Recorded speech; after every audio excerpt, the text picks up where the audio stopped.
Salut à tous et à toutes, j'espère que vous allez bien. Aujourd'hui, on va parler de l'actualité du foot. On va parler tout d'abord par l'AC Milan qui a perdu son match face à l'Udinese 3-1. Cette année, vraiment, AC Milan n'est pas à leur hauteur. Ils doivent vraiment changer de coach, c'est sûr et certain. On va également parler de la victoire de Lens qui est actuellement le dauphin du Paris Saint-Germain. Ils sont provisoirement deuxième de Ligue 1 en attendant le match de Marseille qui se jouera ce soir. On va bien évidemment encore parler de la victoire écrasante de BVB. Bien évidemment, le Borussia Dortmund qui a gagné 6-1 à domicile. Bravo à cette équipe qu'on pensait tous qu'elle allait couler après leur élimination en Ligue des Champions. Aussi Tottenham qui a fait match nul face à Southampton.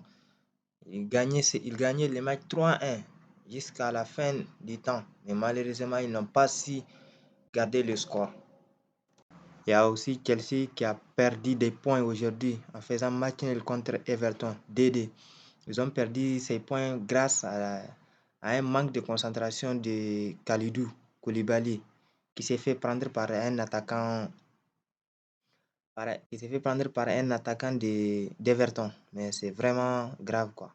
Il menait jusqu'à la 90e minute. Bizarre. On va aussi parler de City qui a écrasé totalement Burnley en FA Cup, la coupe anglaise. Non, grâce à un triplé d'Erling Haaland, bien évidemment, on le sait tous. Le gars là, vraiment, il enchaîne des buts après buts, quoi.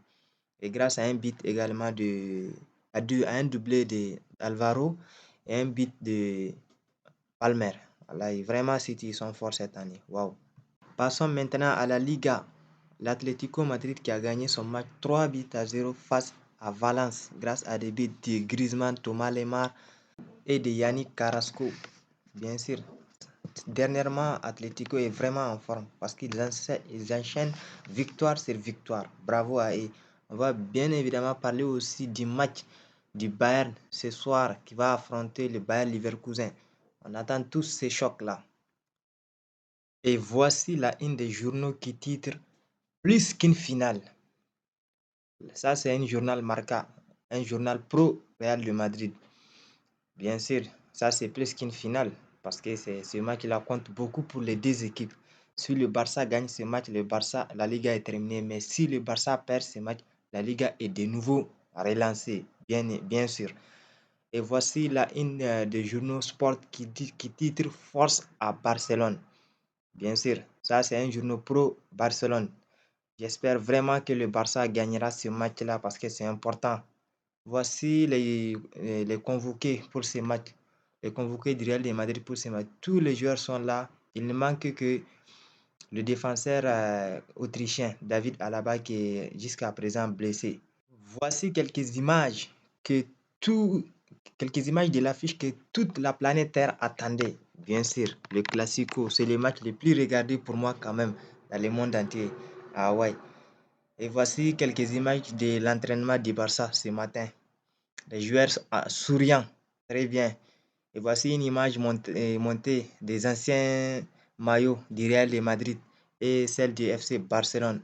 Il y a Gavi et Camavinga. Voici le classement des deux équipes selon Bein Sport. Côté Barça, Ter Stegen au goal. En défense, il y a Balde, il y a Christensen, il y a Koundé, il y a aussi Araujo. Au milieu du terrain, Busquets, Kessié, De Jong. Et en attaque, il y a Gavi, il y a aussi Lewandowski et Rafinha. Côté Real de Madrid, Courtois. Au goal, il y a Carvajal. En défense, Eder Militao, Rudiger et Nacho. Au milieu du terrain, c'est Kamavinga, Modric, Kroos. Et en attaque, Valverde, Vinicius, Karim Benzema. Voici une déclaration de Robert Lewandowski qui a dit que la personne qui lui a donné quelque chose qu'il n'avait jamais eu, c'est la confiance en soi. Cette personne, c'est Carlo Ancelotti.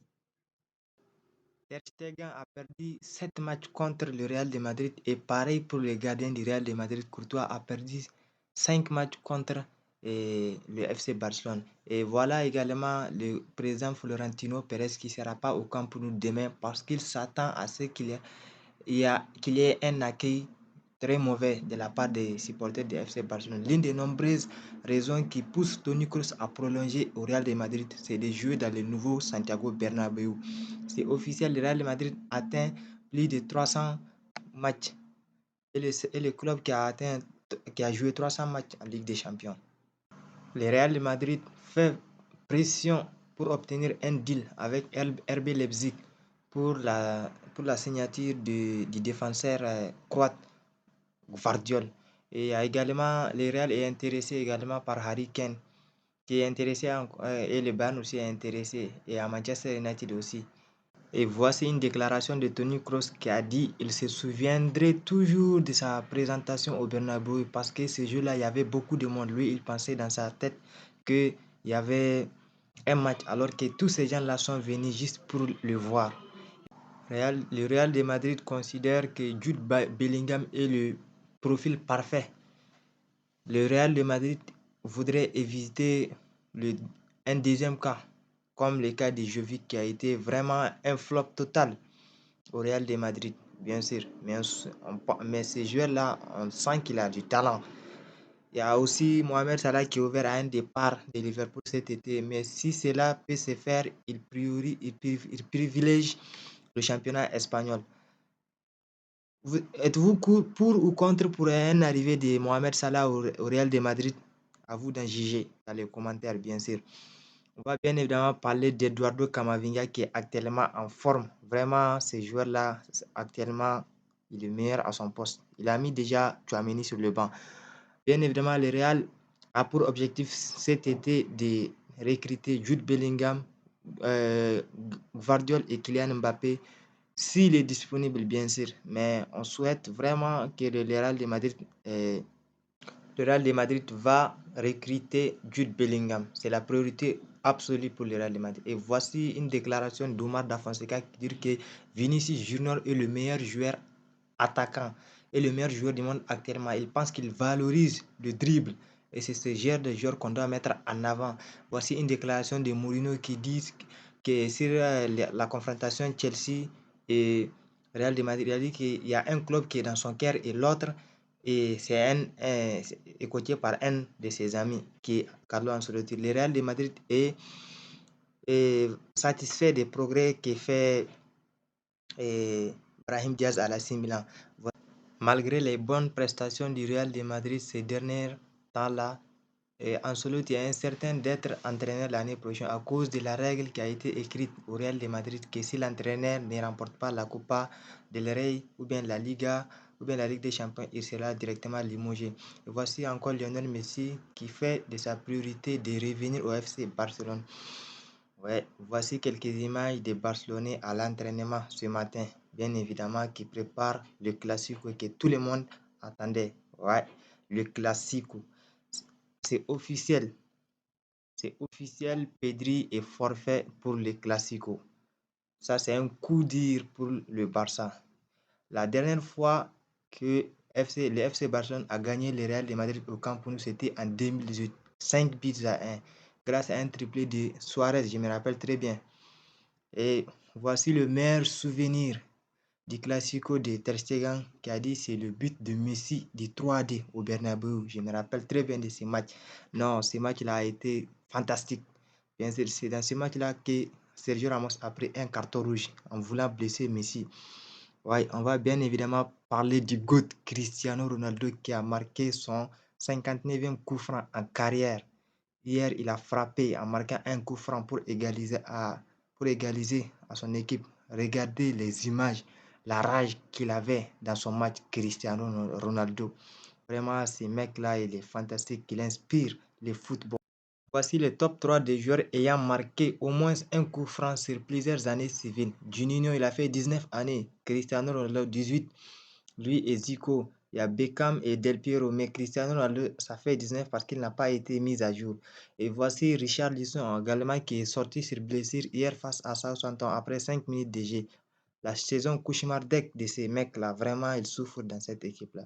Et voici une déclaration d'Antonio qui dit les joueurs ne veulent pas jouer sous pression. C'est l'histoire du club qui est ça. Ça fait 20 ans que le club ne change pas de direction, ne change pas aussi du président. C'est pour ça, ça va pas. Et on va ici également féliciter le doublé de Sébastien Haller et plus une passe décisive. Pensez-vous qu'Alexandre Lacazette devrait être appelé par Didier Deschamps après cette saison qui est magnifique? 21 buts et 5 passes décisives. Voici le troisième maillot de Liverpool de la saison prochaine.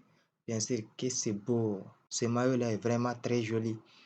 On va bien évidemment parler de Mason Mount qui a changé d'agent. Maintenant, son nouvel agent, il s'appelle Nel Fewing. Bien sûr, c'est dans l'optique de quitter le club qu'il a changé d'agent. On va également souhaiter joyeux anniversaire à Hakim Ziyech qui fête ses 30 ans aujourd'hui.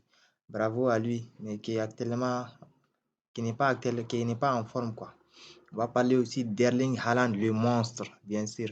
Cette année, il a 42 buts. Il a joué 2870 minutes. Il a marqué 6 triplés à Etihad Stadium. Voici encore un talent gâché. Dele Alli a été exclu de l'équipe de Besiktas et ne jouera plus jusqu'à la fin de la saison. Et William Saliba aussi souffrant du dos, d'une blessure au dos, devrait être forfait pour le rassemblement de l'équipe de France, bien sûr. Voici Ilham Meslier, qui est le plus jeune joueur de la Premier League, a atteint la barre des 100 matchs à 23 ans et 16 jours. Bravo à lui. Et voici le recordman, bien sûr, Zlatan Ibrahimovic, qui est le plus vieux buteur de l'histoire de la Série A. Il a marqué un but hier face à l'Udinese, un penalty, bien sûr. Et Eric Ten Hag aussi va avoir un nouveau contrat et sa masse salariale sera révalorisée également parce qu'il fait des bons progrès pour le club. Et voici les statistiques du coach de la Milan actuellement. Les 10 derniers matchs, ils ont perdu 11 points. Ils ont gagné que 3 matchs, 5 défaites et 2 matchs nuls. C'est vraiment grave pour lui. Voici les déclarations de Hansi Flick qui n'a pas appelé Rudiger parce qu'il voulait donner du temps de jeu aux nouveaux joueurs. Et puis Hansi Flick aussi veut que Rudiger se repose pour les échéances que le Real de Madrid a en Ligue des Champions et en Liga. Voici Amin Guri qui a déclaré, bon, c'est des rumeurs qui a déclaré qu'il a opté pour l'Algérie. Voici Adjam, le latéral nantais qui a choisi de jouer pour l'Algérie. Bravo à lui. On aime ce genre de joueurs qui préfèrent jouer pour leur origine. Voici les 5 appelés par Jamal Belmadi, les 5 nouveaux joueurs de binationalité. Bravo à eux. Voici Raïs Mandi aussi, malheureusement Bahdi, malheureusement qui n'a pas été appelé par Belmadi. C'est dommage pour lui.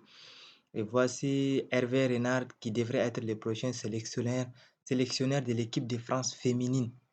Oui, bravo à lui. C'est un bon coach, ce gars-là. Et voici également le coach de la Croatie qui a été prolongé jusqu'en 2026. Il est à la tête de cette fédération depuis 2007. Il a connu une finale de Coupe du Monde et une médaille de bronze en 2022, bien sûr.